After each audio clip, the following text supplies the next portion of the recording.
Hi everyone, it's Rachel Smith with Compass Real Estate up here in Big Bear Lake. I wanted to give you 5 tips on how to be safe in the mountains in the winter time. So number 1, big one, stay off the lake ice. A lot of people think it's really cool, like I'm gonna go ice skating, but what you're gonna do is you're gonna fall through the lake and then you're gonna get a heavy fine. I've seen it many times. So that is number 1 safety tip. Second one, carry chains. Anytime you're driving in the mountains from November to April, carry chains.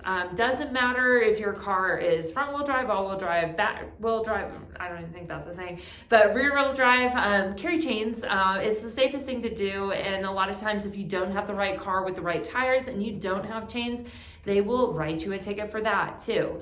Third thing, bring kitty litter. Just keep it in the back of the car. So it's really nice if you're at a vacation rental up here that you can just throw some of that down and you're not gonna slip. So number 4, drink plenty of water.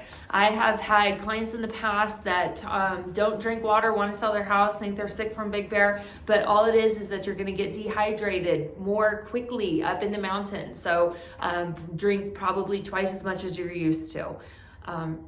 And then number 5, sled on hills, like sledding hills only. Don't go into people's yards. A lot of times people leave their trash up there, but it's unsafe to do that. A lot of people will slide into roadways.